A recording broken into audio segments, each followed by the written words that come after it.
कि फ़ीमेल्स जो हैं पाकिस्तान आर्मी को इंस्ट्रक्शनल और स्टाफ अपॉइंटमेंट्स के लिए ज्वाइन करती हैं डीएसएससी के through. DSSC mean direct short service commission. Males के लिए तो आपको पता है डीएसएससी अनाउंस होता है, आईसीटीओज भी डीएसएससी में ही आ रहा होता है। तो फीमेल्स के लिए जो डीएसएससी है ना, फीमेल्स का शॉर्ट सर्विस कमीशन, ये कह रहे हैं आप फीमेल्स का डायरेक्ट शॉर्ट सर्विस कमीशन, वो लेडी कैडेट कोर्स है, ठीक है, फर्स्ट थिंग।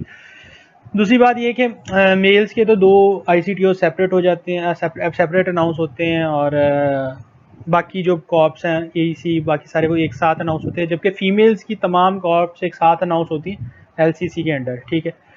मतलब कॉर्प्स कह लें या ब्रांचेस कह लें जहाँ फीमेल इंडक्ट होती हैं, वो एक साथ ही अनाउंस हो रही होती हैं। तो ये चीज़ आप लोगों को पता होनी चाहिए। अब कैंडिडेट की क्वालिफ़िकेशन जो है वो किसी अच्छी यूनिवर्सिटी, मतलब रेप्यूटेड यूनिवर्सिटी या इंस्टीट्यूशन से, और एचईसी पीईसी से भी वो यूनिवर्सिटी रिकॉग्नाइज हो, और जो एलिजिबिलिटी क्राइटेरिया मेंशन होगा तो उसके अकॉर्डिंग उनकी क्वालिफ़िकेशन वगैरह होनी चाहिए, ठीक है। तो अब फर्स्ट थिंग ये कि आप लोगों को पता हो कि जितने भी लेडी कैडेट कोर्स की आपको डिटेल फेसबुक ग्रुप में मिल जाएगी या ऑफिशियल साइट पे मिलेगी, वो जनरल इंडक्शन क्राइटेरिया होगा, ठीक है। मतलब जनरली जो सब्जेक्ट्स अनाउंस हो चुके हैं, जो मतलब एक्सपेक्ट कर सकते हैं कि ये अनाउंस हो जाएंगे, तो इसी तरह ज़रूरी नहीं कि वो सारे सब्जेक्ट अनाउंस हो, तो वो जनरल इंडक्शन क्राइटेरिया जो है ना वो आपको हर जगह ही अवेलेबल मिलेगा, ठीक है। अब एलसीसी होता है लेडी कैडेट कोर्स, मोस्टली लोग एलआईसी कह रहे होते हैं, एलएसी कह रहे होते हैं। तो एलआईसी पहले होता था लेडी इंटीग्रेटेड कोर्स के नाम से, लेकिन फिर बाद में लेडी कैडेट कोर्स जो है ना इस कोर्स का नेम है। अब इसके लिए क्वालिफिकेशन देख लें कि अब ये क्वालिफिकेशन आपको पता होनी चाहिए कि आपकी क्वालिफिकेशन पोस्ट ग्रेजुएशन हो, ठीक है। 16 ईयर्स ऑफ एजुकेशन हो आपकी age a regular student. 16 years of education आजकल बीएस है, मतलब अगर आपने बीएस किया हुआ है या बीई किया हुआ है अगर आप कह लें, और एमएससी किया हुआ है, तो वो आपकी ग्रेजुएशन होती कंसिडर होती है, ठीक है। तो आपकी क्वालिफिकेशन जो है ना वो पोस्ट ग्रेजुएशन को कहते हैं।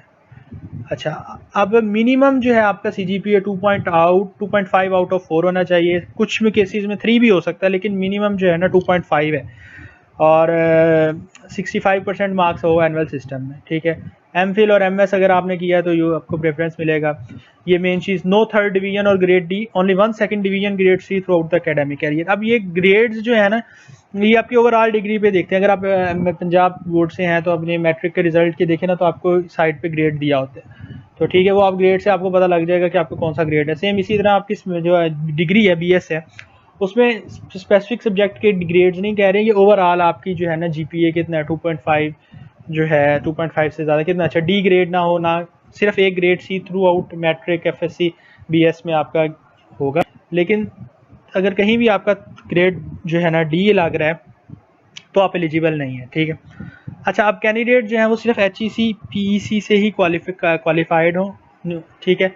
और कैंडिडेट्स अगर जो प्राइवेट यूनिवर्सिटीज़ और प्राइवेट एज अ मतलब एजुकेशन ले रहे हैं, फॉर एग्जांपल अल्लामा इकबाल से घर बैठ के जो ले रहे हैं और सिर्फ पेपर देने जाते हैं, यूनिवर्सिटी ऑफ सरगोदा, बीजेडयू, मुख्तलिफ जो है प्रोग्राम्स होते हैं वो प्राइवेट कैंडिडेट्स के लिए होते हैं कि वो घर बैठ के पढ़ सकते हैं, तो वो लोग एलिजिबल नहीं है। आपने रेगुलर यूनिवर्सिटी जाकर डेली अपनी मतलब क्लासेस ली हों और आपने एग्ज़ाम्स दिए हों और सेमेस्टर्स में आप लोगों का अच्छा ग्रेड्स हो, तो वो लोग एलिजिबल हैं, ठीक है। मोस्टली अब फेसबुक पे देखें ना तो हर बंदा कहता है भाई आप एलसीसी में अप्लाई कर लो। किसी ने अगर एफएससी भी किया ना तो उसको भी कहते हैं कि भाई एलसीसी में अप्लाई करो। तो एलसीसी जो है ना वो बिल्कुल पोस्ट ग्रेजुएशन लेवल का कोर्स है, मतलब आपके स्पेसिफिक अगर डिग्री में आपने बैचलर्स किया, बीएस किया हुआ है या बैचलर इन इंजीनियरिंग किया हुआ है, मोस्टली जो लेडी कैडेट कोर्स है ये नॉन मेडिकल फील्ड्स को ही कवर कर रहे हैं, ठीक है। अब नॉन मेडिकल फील्ड्स जो है वो इंजीनियरिंग की फील्ड्स हो गई या जो एजुकेशन से रिलेटेड फील्ड होगी वो हो गई, ठीक है। अब ये जो है हम लोगों का पोस्ट ग्रेजुएशन जो है आप लोगों को पता लग गया होगा कि इसकी लेडी कैडेट कोर्स के लिए क्वालिफिकेशन क्या रिक्वायर्ड होती है, ठीक है। सब्जेक्ट्स के ऊपर भी हम आगे इंशाल्लाह डिस्कस करेंगे, लेकिन फ़िलहाल ये जनरल जो क्राइटेरिया क्वालिफिकेशन है तो आपको पता हो। फर्स्ट वन कि आपकी पोस्ट ग्रेजुएशन हो, मतलब 16 ईयर्स एजुकेशन, बीएस किया हो, बैचलर इन इंजीनियरिंग किया हो या जो भी की सब्जेक्ट में किया हो, और आपका जीपीए 2.5 से ज़्यादा हो, ठीक है। और 65% मार्क्स अगर एनुअल सिस्टम में है तो आप समझ लें कि आप अप्लाई कर सकते हैं, ठीक है। उसके बाद एमफिल और एमएस को जो है वो प्रेफरेंस देते हैं। थर्ड डिवीजन आपकी होनी एक्सेप्टेबल नहीं, कहीं भी अगर आपकी 3rd डिवीजन या ग्रेड डी है तो आप एलिजिबल नहीं। 2nd डिवीजन ग्रेड सी जो है वो आपकी ओवरऑल क्वालिफिकेशन में एक दफ़ा एलिजिबल है। अच्छा, अब जो HECPEC से रिकॉग्नाइज यूनिवर्सिटीज़ हैं वो वाले अप्लाई कर सकते हैं, और कैंडिडेट्स जो हैं जो प्राइवेट हैं, प्राइवेट के अपनी स्टडीज़ कंप्लीट कर रहे हैं वो एलिजिबल नहीं है। अब एज जो है लेडी कैडेट कोर्स के लिए एज लास्ट लिमिट एज की 28 ईयर्स है, मतलब अगर आपकी 28 ईयर्स से एक दिन भी ऊपर एज है ना तो आप अप्लाई नहीं कर सकते। कुछ केसेस में रिलैक्सेशन भी मिल जाती है, ठीक है, 6 मंथ की मिल जाती है, समटाइम्स एक आध साल 2-3 साल की भी मिल जाती है, लेकिन वो बहुत ज़्यादा एक्सेप्शनल केसेस है। और ये चीज़ अगर मस्ट नहीं कि आपको जो है रिलैक्सेशन मिले, ठीक है। जेंडर आपका फीमेल होना चाहिए, मार्शल स्टेटस मतलब गैर शादीशुदा अनमैरिड होनी चाहिए, पाकिस्तानी सिटीज़न होनी चाहिए, अगर डुअल नेशनल है तो आपको अपनी नेशनलिटी लीव करनी पड़ेगी, ठीक। नेक्स्ट, अब फिजिकल स्टैंडर्ड मतलब आपकी हाइट, वेट, आई साइट कितनी होनी, हाइट आपकी 5 फीट, वेट आपका according to body mass index, body mass calculator available है, ठीक है, 17 से 23 के दरमियान अगर आपका BMI है तो एक्सेप्टेबल है।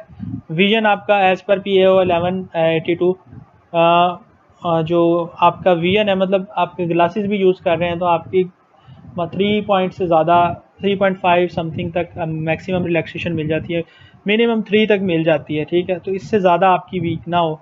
6/6 विद और विदाउट ग्लासेस अगर है तो एक्सेप्टेबल है, और ग्लासेस के बगैर आपकी जो नज़र है वो 3.5 या 3 तक वीक है तो यू कैन मतलब आपको मेडिकल में फिटनेस मिल जाती होती है। ट्रेनिंग पीरियड इसका 6 मंथ होता है। जो फीमेल्स सेलेक्ट होती हैं उनको जो है एक बॉन्ड सर्व करती हैं, बॉन्ड साइन करती हैं 7 ईयर्स का, और ये बॉन्ड जो है 6 मंथ की ट्रेनिंग जो कंप्लीट होती है पाकिस्तान मिलिट्री अकेडमी का कूल में, उसके बाद से स्टार्ट होता है, ठीक है। तो ये लेडी कैडेट कोर्स का जो है आउटलाइन है। अब इसका आपको सिलेक्शन प्रोसेस में आप लोगों को इनिशियल प्रोसेस आ जाता होता है। इनिशियल प्रोसेस में फीमेल्स का जो है गर्ल्स जो है उनका सबसे पहले कंप्यूटराइज टेस्ट होता है। अब लेडी कैडेट कोर्स का जो कंप्यूटराइज टेस्ट है उसमें इंटेलिजेंस सेम वही होगा सबकी तरह का, लेकिन एकेडमिक जो है ना वो इनके सब्जेक्ट से रिलेटेड होगा। मतलब अगर किसी ने सॉफ्टवेयर इंजीनियरिंग की है तो वो उसका एकेडमिक पोर्शन के MCQ सॉफ्टवेयर इंजीनियरिंग से होंगे। किसी ने अगर इलेक्ट्रिकल इंजीनियरिंग की है, या किसी ने अगर फूड न्यूट्रिशन में BS किया हुआ है तो उसके उसी फील्ड से रिलेटेड क्वेश्चन जो होंगे वो आएंगे। फिर उसके बाद इनका फिजिकल जो है इनिशियल मेडिकल होगा, सिंपल सा। इनिशियल मेडिकल के बाद इनका फिजिकल टेस्ट होगा। फिजिकल में गर्ल्स का 1 माइल होता है 14 मिनट्स, जो कि इजीली कवर हो जाता होता है। और उसके बाद फॉर्म सबमिशन होती है ISSB की, और फिर शॉर्ट लिस्टिंग होती है। शॉर्ट लिस्टेड को ISSB की कॉल आती है। ISSB के बाद जो है रिकमेंडेशन के बाद अगर रिकमेंड हो जाए तो उनको जो है वो रिकमेंड हो जाए तो उनका जो है वो GHQ पैनल इंटरव्यू लेता है। पैनल इंटरव्यू से रिकमेंडेशन के बाद फाइनल मेडिकल साथ ही चल रहा होता है। फाइनल मेडिकल और फिटनेस के बाद आप लोगों की मेरिट लिस्ट लगती है। तो एक ये प्रोसेस है जिस पर मैं एक सेपरेट वीडियो भी बना दूंगा लेडी कैडेट कोर्स के ऊपर। लेकिन जनरल क्राइटेरिया इसलिए शेयर किया कि मोस्टली जो है ना गर्ल्स को पता ही नहीं होता कि भाई लेडी LCC है क्या, तो उन्होंने अप्लाई करना होता है। तो ये इससे आप लोगों को क्वालिफिकेशन का भी पता लग गया, एज कितनी होनी चाहिए, 28 से ज़्यादा ना हो, सब कुछ जो है ना बेसिक चीज़ें आप लोगों को इस वीडियो में कवर मैंने कर दी हैं। अब मेन चीज़ जो है कि अब फीमेल्स कहाँ अप्लाई कर सकती हैं लेडी कैडेट कोर्स के थ्रू, ठीक है। अब लेडी कैडेट कोर्स में मुख्तलिफ कॉर्प्स मतलब मुख्तलिफ ब्रांचेज जहाँ फीमेल्स इंडक्ट हुई हैं पाकिस्तान आर्मी की, वो अनाउंस होती रहती हैं। सबसे पहली कॉर्प्स ऑफ सिग्नल्स है। सिग्नल्स में जो है फीमेल सर्व कर सकती हैं। उसके बाद मतलब अब सिग्नल्स में सर्व करने के लिए उन सब्जेक्ट्स हैं, सब्जेक्ट्स जो आएंगे अनाउंस होंगे, तो वो सब्जेक्ट्स अगर आपको उन सब्जेक्ट में अगर आपने क्वालिफिकेशन आपकी है या BS किया हुआ है तो ही आप एलिजिबल होंगी, वैसे नहीं है। अब ये सब्जेक्ट्स जो है वो आगे वीडियोस में एक एक करके हर कॉर्प्स जो है हर ब्रांच को हम डिस्कस करेंगे कौन कौन से सब्जेक्ट अनाउंस हो चुके हैं, ताकि आप लोगों को एक रफ सा आइडिया हो जाए कि ये सब्जेक्ट्स जो है ये अनाउंस हो चुके हैं। इन केस अगर आपका वो सब्जेक्ट है तो आपको जो है ना आइडिया हो कि जी मैंने मतलब यहाँ लेडी कैडेट कोर्स में भी अगर मुझे अपॉर्चुनिटी मिले तो मैंने अवेल करनी है। तो कॉर्प्स ऑफ सिग्नल्स है, इसमें फीमेल्स की इंडक्शन होती है। लेडी कैडेट कोर्स में सब्जेक्ट अनाउंस होते हैं मुख्तलिफ सिग्नल से रिलेटेड। पब्लिक रिलेशन ऑफिसर्स मतलब ISPR inter services public relation, उसमें फीमेल्स इंडक्ट होती हैं। जैक ब्रांच है, जज एडवोकेट जनरल ब्रांच, इसमें भी फीमेल्स इंडक्ट होती हैं। साइकोलॉजिस्ट जो हैं वो फीमेल्स इंडक्ट होती हैं LCC में। Amount of veterinary and farm corps मतलब RVFC में फीमेल्स इंडक्ट हो रही हैं। ICTOs computer technology officers, information computer technology officers, ये लोग इंडक्ट हो रहे हैं। कॉर्प्स ऑफ ऑर्डिनेंस में इंडक्शन हो रही है। आर्मी सर्विसेज कॉर्प्स ASC में हो रही है इंडक्शन। तो ये जो है ना जो मैंने मेंशन किए ब्रांच, इनमें मुख्तलिफ सब्जेक्ट्स अनाउंस होते हैं बैचलर्स की बेस पे। तो अगर वो जो गर्ल्स उनमें जिनमें क्वालिफिकेशन हो तो वो अप्लाई करती हैं। तो वो अपनी मतलब ये एक शॉर्ट कोर्स है, तो फील्ड रिलेटेड आपका काम होगा, जो डिग्री आपने की होगी उससे रिलेटेड आपने काम करना होता है इसमें। Corps of electrical and mechanical engineering EME में आप लोग कर सकते हैं। कॉर्प्स ऑफ इंजीनियर्स है, corps of army education corps है, एईसी। तो ये है, अब ज़रूरी नहीं कि ये सारी कॉर्प्स इकट्ठे ही एक साथ अनाउंस हो जाए।